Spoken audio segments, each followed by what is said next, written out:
साल 1992, तारीख 22 अप्रैल। राजस्थान का एक बेहद शांत, ऐतिहासिक और सूफी संस्कृति का केंद्र अजमेर। रोज की तरह सुबह होती है, लोग चाय की चुस्कियां ले रहे होते हैं। तभी शहर के एक नामी अखबार दैनिक नवज्योति के पन्नों पर काली स्याही से छपी एक हेडलाइन सामने आती है। हेडलाइन थी, बड़े नेताओं की बेटियां ब्लैकमेल की शिकार होती हैं। इस एक लाइन को पढ़ते ही पूरा शहर दंग रह जाता है। स्कूल जाने वाली लड़कियों की माताओं के चेहरे का रंग उड़ जाता है और रसूखदार राजनीतिक गलियारों में फोन की घंटियां घनघनाने लगती हैं। लोग हैरान थे, परेशान थे, क्योंकि किसी को अंदाजा नहीं था कि जिस शहर को लोग आस्था और पवित्रता का केंद्र मानते हैं, उसी शहर के आलीशान फार्म हाउसों में रात के अंधेरे में एक ऐसा घिनौना खेल चल रहा था जिसने एक या दो नहीं बल्कि सैकड़ों मासूम स्कूली बच्चियों की जिंदगी को हमेशा हमेशा के लिए नर्क बना दिया था। एक ऐसा खौफनाक चक्रव्यूह जहां एक बार पैर रखने के बाद कोई लड़की वापस नहीं लौट पाती थी। हवस, सियासत, रसूख और बंद कमरों में खींची गई वो अश्लील तस्वीरें जिन्होंने अजमेर को सालों तक सुलगने पर मजबूर कर दिया। और इस गुनाह के दलदल में कोई आम अपराधी नहीं, बल्कि शहर के सबसे बड़े राजनीतिक घराने शामिल थे। लेकिन जानते हैं सबसे हैरान करने वाली बात क्या है? इस रूह कपा देने वाले गुनाह की आखिरी सजा मुकम्मल होने में, उन दरिंदों को जेल की सलाखों के पीछे आखिरी सांस तक सड़ने का हुक्म मिलने में पूरे 32 साल का वक्त लग गया। जी हां, 20 अगस्त 2024 को अदालत का वो आखिरी ऐतिहासिक फैसला आया जिसने इस 32 साल पुराने राज से अंतिम पर्दा उठाया है। आखिर क्या था वो चेन रिएक्शन जिसने अजमेर के नामी स्कूलों की लड़कियों को इस जाल में फंसाया? कैसे कुछ रसूखदार नेताओं ने कैमरे की रील को अपना सबसे बड़ा हथियार बनाया? और क्यों पूरे 32 साल तक इस केस को दबाने और कमजोर करने की कोशिश की गई?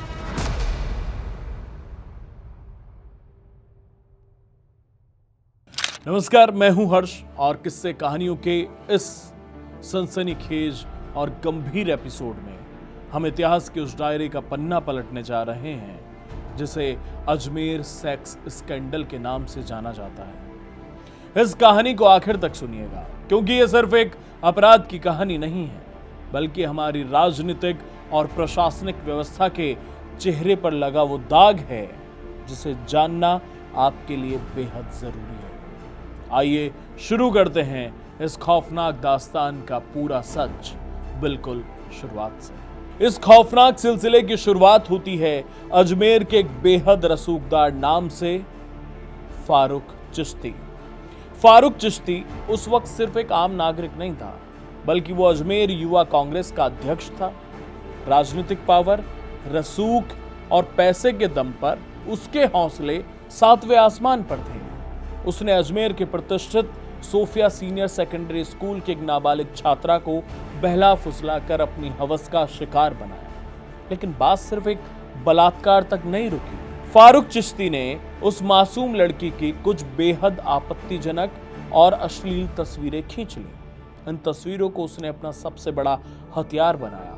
उसने उस लड़की को ब्लैकमेल करना शुरू कर दिया और धमकी दी कि अगर उसने अपने स्कूल की दूसरी लड़कियों को उससे नहीं मिलवाया तो वो ये तस्वीरें पूरे शहर में बांट देगा, उसे बदनाम कर देगा। एक डरी हुई, सहमी हुई मासूम लड़की इस सामाजिक कलंक और बदनामी के डर से उसकी बात मानने को मजबूर हो गई। उसने डर के मारे अपनी सहेलियों को उससे मिलवाना शुरू किया और देखते ही देखते ये एक ऐसा खतरनाक चेन रिएक्शन, या यूं कहें कि एक ऐसा दुष्चक्र बन गया जिसने अजमेर की दर्जनों, शायद सैकड़ों स्कूली छात्राओं को अपनी चपेट में ले लिया। जो भी लड़की इस जाल में फंसती, उसकी तस्वीर खींच ली जाती और फिर उसे अगली शिकार ढूंढने के लिए मजबूर किया जाता। ये पूरा खेल आर्थिक और राजनीतिक रूप से समाज के सबसे ऊंचे पायदानों पर बैठे लोगों द्वारा खेला जा रहा था। इस घिनौने खेल में फारूक चिश्ती अकेला नहीं था, उसके साथ अजमेर कांग्रेस इकाई के तत्कालीन उपाध्यक्ष नफीस चिश्ती और संयुक्त सचिव अनवर चिश्ती भी शामिल था। इतना ही नहीं, इनमें से कई आरोपी अजमेर की प्रसिद्ध सूफी दरगाह के खादिम यानी कि केयर टेकर परिवारों से ताल्लुक रखते थे। वो लोग जिन्हें समाज में बेहद आदरणीय और धार्मिक रूप से प्रभावशाली माना जाता था, वे रात के अंधेरे में एक आलीशान फार्म हाउस के भीतर मासूमों की जिंदगी नीलाम कर रहे थे। महीनों तक यह गंदा खेल पर्दों के पीछे चलता रहा। मासूम लड़कियां रोज घुट घुट कर जी रही थी। कई तो इस कदर टूट चुकी थी कि उन्होंने इस मानसिक प्रताड़ना को सहने के बजाय अपनी जिंदगी ही खत्म कर ली। लेकिन अप्रैल 1992 में अजमेर में क्षितिज पर एक ऐसा धमाका हुआ जिसने इस सन्नाटे को चीर कर रख दिया। स्थानीय हिंदी दैनिक अखबार दैनिक नवज्योति के एक जाबाज खोजी पत्रकार संतोष गुप्ता को इस काले धंधे की भनक लग चुकी थी। उन्होंने अपनी जान जोखिम में डालकर सबूत जुटाए और अखबार में एक सनसनीखेज रिपोर्ट प्रकाशित की। इस रिपोर्ट का शीर्षक वही था जिसने पूरे शहर की नींद उड़ा दी थी। बड़े नेताओं की बेटियां ब्लैकमेल की शिकार होती हैं। इस एक रिपोर्ट ने पूरे राजस्थान ही नहीं बल्कि देश की राजधानी दिल्ली तक को हिला कर रख दिया। रिपोर्ट में दावा किया गया कि अजमेर के नामी स्कूलों और कॉलेजों में पढ़ने वाली करीब 100 से लेकर 250 तक लड़कियां इस भयानक रैकेट का शिकार हो चुकी हैं। आरोपी इन लड़कियों को शहर के बाहर बने सुनसान फार्म हाउसेस पर ले जाते, उनके साथ सामूहिक दुष्कर्म करते, कैमरे में उनकी नग्न तस्वीरें कैद करते और फिर उन तस्वीरों के जरिए उन्हें ताउम्र घुटने टेकने पर मजबूर कर देते। जैसे ही ये खबर छपी, अजमेर के बाजारों में, गलियों में सन्नाटा पसर गया और फिर वो सन्नाटा एक भयंकर गुस्से में बदल गया। लेकिन इस गुस्से के साथ ही शुरू हुआ व्यवस्था का वो घिनौना खेल जो अक्सर ऐसे बड़े मामलों में देखने को मिलता है। खबर सामने आते ही आरोपियों के रसूखदार परिवारों में हड़कंप मच गया। राजनीतिक और प्रशासनिक गलियारों में बैठे उनके आका एक्टिव हो गए। पीड़ितों के परिवारों को खुलेआम धमकियां दी जाने लगी। बदनामी और जान के डर से कई परिवार रातों रात अजमेर छोड़कर दूसरे शहरों में भाग गए। अजमेर के लोगों के लिए सबसे बड़ा सदमा यह था कि इसमें दरगाह के खादिमों के परिवारों के नाम शामिल थे, जो खुद को सूफी संत ख्वाजा मोइनुद्दीन चिश्ती के मूल अनुयायियों के वंशज बताते थे। मामला इतना संवेदनशील था कि स्थानीय पुलिस और प्रशासन कार्रवाई करने से हिचकिचा रहा था। उस समय राजस्थान में भैरों सिंह शेखावत मुख्यमंत्री थे। जैसे ही यह रूह कपा देने वाला मामला मुख्यमंत्री शेखावत के संज्ञान में आया, उन्होंने बिना एक पल गवाए पुलिस और जांच अधिकारियों को सख्त से सख्त निर्देश दिए। उनका साफ संदेश था, मुजरिम चाहे कितना भी रसूखदार हो, उसे पाताल से भी ढूंढ कर निकालो, किसी को बख्शा नहीं जाएगा। मुख्यमंत्री अपराधियों को सलाखों के पीछे भेजने के लिए पूरी तरह प्रतिबद्ध थे, लेकिन जमीन पर हकीकत बहुत पेचीदा थी। सालों से जमे स्थानीय पुलिस और प्रशासन के कुछ आला अधिकारी आरोपियों के राजनीतिक रसूख और पुरानी व्यवस्था के दबाव में आकर ढुलमुल रवैया अपना रहे थे। इसी प्रशासनिक सुस्ती का फायदा उठाकर आरोपियों ने कई सबूतों और नेगेटिव्स को नष्ट करने की साजिश रची। प्रशासन के भीतर बैठी इसी काली भेड़ और चुप्पी को उजागर करने के लिए पत्रकार संतोष गुप्ता ने दोबारा अपनी कलम उठाई और एक तीखी रिपोर्ट छापी, जिसका शीर्षक था, छात्राओं को ब्लैकमेल करने वाले कैसे आजाद रह गए। बात यहीं खत्म नहीं हुई। खोजी पत्रकारिता में यह बात भी सामने आई कि राज्य की सीआईडी के कुछ स्थानीय विंग्स को इस मामले की भनक पिछले कुछ महीनों से थी, लेकिन निचले स्तर के भ्रष्ट तंत्र ने इस संवेदनशील जानकारी को ऊपर तक पहुंचने ही नहीं दिया। दरअसल आरोपियों का ताल्लुक मुख्य रूप से कांग्रेस के शक्तिशाली नेताओं और रसूखदार परिवारों से था, जिसके कारण स्थानीय स्तर पर फाइलों को दबाने और तुष्टीकरण की राजनीति के तहत मामले को सांप्रदायिक रंग देने की कोशिश की जा रही थी। लेकिन मुख्यमंत्री भैरों सिंह शेखावत ने इस पूरे राजनीतिक और प्रशासनिक ढर्रे को ध्वस्त करने का फैसला किया। जैसे ही व्यवस्था की यह सुस्ती मुख्यमंत्री के सामने बेनकाब हुई, उन्होंने तुरंत कड़ा रुख अपनाते हुए स्थानीय पुलिस से केस छीन लिया और इसे सीआईडी सीबी की एक विशेष उच्च स्तरीय टीम को सौंप दिया। ताकि रसूखदार अपराधियों का बचना नामुमकिन हो सके। दैनिक नवज्योति के तत्कालीन संपादक दीनबंधु चौधरी ने बाद में स्वीकार किया था कि स्थानीय कानून व्यवस्था संभालने वाले अधिकारियों को इस रैकेट के बारे में खबर छपने से करीब 1 साल पहले से सब पता था, लेकिन उन्होंने स्थानीय राजनेताओं के दबाव में फाइलें दबा कर रखी थी। राजनेताओं का तर्क था कि अधिकांश आरोपी एक विशेष समुदाय से हैं और अधिकांश पीड़ित लड़कियां हिंदू समुदाय से हैं, इसलिए अगर कोई कार्रवाई की गई तो अजमेर में बड़े पैमाने पर सांप्रदायिक दंगे भड़क सकते हैं। इसी सांप्रदायिक तनाव के डर और राजनीतिक तुष्टीकरण के चक्कर में न्याय का गला घोटा जाता रहा। जनता का गुस्सा जब सड़कों पर फूटा तब जाकर प्रशासन नींद से जागा। तत्कालीन जिला कलेक्टर अदिति मेहता और पुलिस अधीक्षक एमएन धवन ने वकीलों और शहर के गणमान्य लोगों के साथ बैठक की। इस बैठक में दक्षिणपंथी संगठनों के नेता और विश्व हिंदू परिषद के पदाधिकारी वीर कुमार भी शामिल थे, जिन्होंने दबाव बनाया कि आरोपियों को किसी भी कीमत पर रियायत ना मिले। इसके बाद प्रशासन ने कुछ आरोपियों को राष्ट्रीय सुरक्षा कानून यानी एनएसए के तहत जेल भेजा। लेकिन इसी बीच पुलिस विभाग के ही एक बड़े अधिकारी पुलिस महानिरीक्षक ओमेंद्र भारद्वाज ने एक प्रेस कॉन्फ्रेंस में ऐसा बयान दे दिया जिसने आग में घी का काम किया। उन्होंने दावा किया कि यह घोटाला उतना बड़ा नहीं है जितना कि मीडिया में बढ़ा चढ़ाकर दिखाया जा रहा है।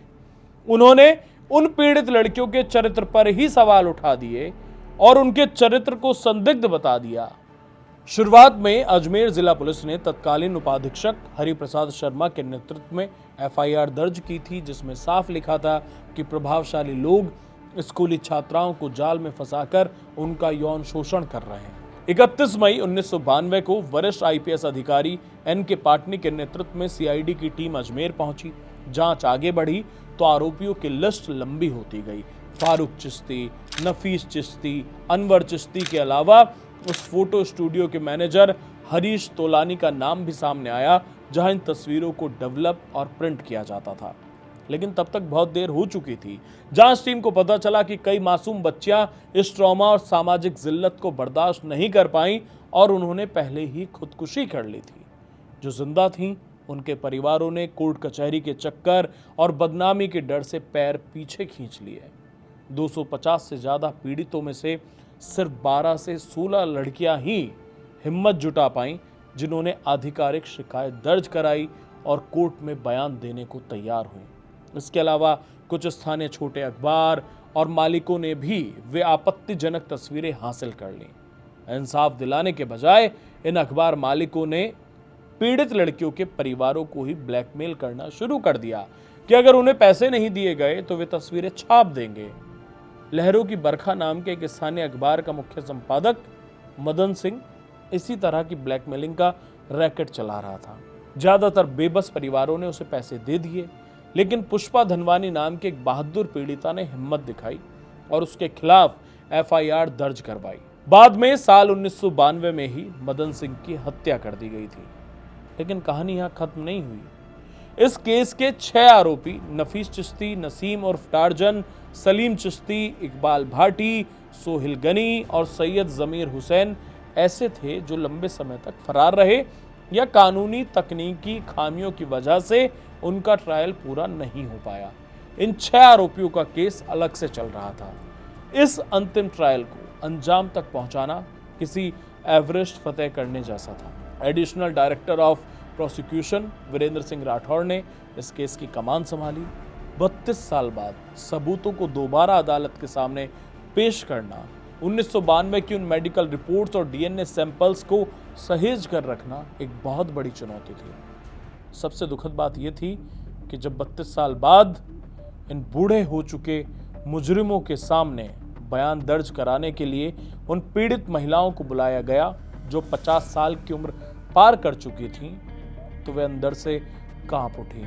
अदालत के कमरों में आरोपी उन्हें देखकर मुस्कुरा रहे थे, जो कि इन पीड़ितों के लिए एक भयानक मानसिक प्रताड़ना थी। पुलिस ने बड़ी मुश्किल से 16 पीड़ित महिलाओं को ट्रैक किया, जिनमें से सिर्फ 6 कोर्ट पहुंच पाई थी और समाज के डर से उनमें से भी 3 अपने बयानों से मुकर गई।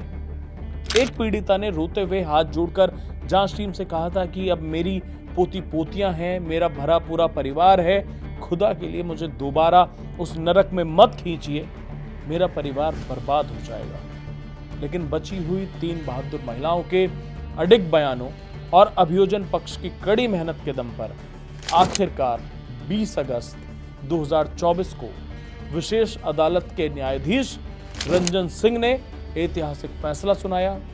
उन्होंने नफीस चिश्ती, नसीम उर्फ टार्जन, सलीम चिश्ती, इकबाल भाटी, सोहेल गनी, सैयद जमीर हुसैन को दोषी करार देते हुए आखिरी सांस तक जेल में रहने यानी आजीवन कारावास की सजा सुनाई और 5 लाख रुपए का जुर्माना लगाया।